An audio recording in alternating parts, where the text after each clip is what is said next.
கட்டட தொழில் மேஸ்திரியாக வேலை பார்த்து வருகிறார் கதாநாயகனான குரு சோமசுந்தரம். இவர் குடிப்பழக்கத்தில் அடிமையானவர். இவர் சஞ்சனா நடராஜனை காதலித்து திருமணம் செய்து கொள்கிறார். இவருக்கு 2 பிள்ளைகள் இருக்கின்றன. குடிப்பழக்கத்தினால் தொழில் ஒழுங்காக கவனம் செலுத்த முடியவில்லை. இவரது மனைவி குரு சோமசுந்தரத்தை குடிப்பழக்கத்தில் மீள மறுவாழ்வு மையத்தில் சேர்த்து விடுகிறார். அங்கு நிறைய துன்பங்களை அனுபவிக்கிறார். மறுவாழ்வு மையத்தில் இருந்து தப்பிக்க குரு சோமசுந்தரம் முயற்சி செய்கிறார். அங்கு இருந்து தப்பித்தாரா? குடிப்பழக்கத்தில் இருந்து மீண்டாரா?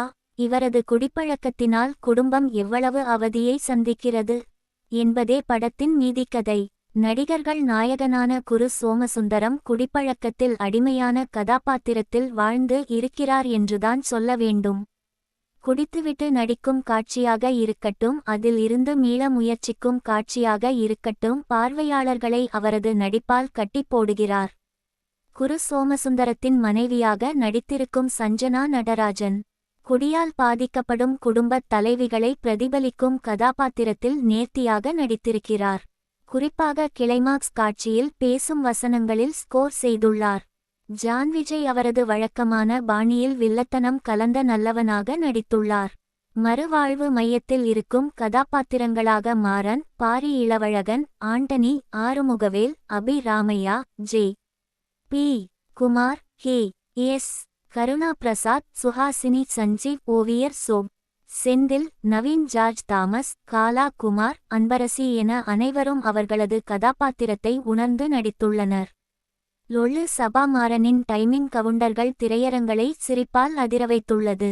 இயக்கம் குடிப்பழக்கத்தினால் தான் கெடுவதும் அல்லாமல் அவரை சுற்றி இருக்கும் நபர்களும் அவரது குடும்பமும் எவ்வாறு பாதிப்படைகிறது என்பதை நகைச்சுவை கலந்து மிக இமோஷனலாக கூறியுள்ளார் இயக்குனர் தினகரன் சிவலிங்கம்.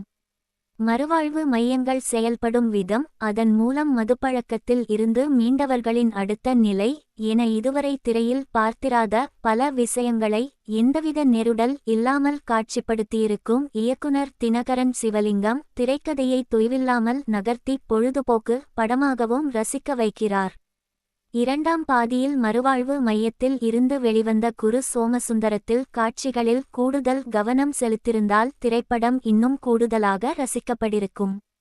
இசையமைப்பாளர் ஷான் ரோல்டன் இசையில் பாடல்கள் அனைத்தும் கதைக்களத்தை விவரிக்கும் விதமாக அமைந்திருக்கிறது.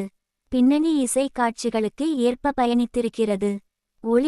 ஒளிப்பதிவாளர் ரூபேஷ் ஷாஜியின் கேமரா கதைக்கு ஏற்ப பயணித்திருக்கிறது. தயாரிப்பு நீலம் புரொடக்ஷன்ஸ் மற்றும் பலூன் பிக்சர்ஸ் நிறுவனம் இப்படத்தை இணைந்து தயாரித்துள்ளது.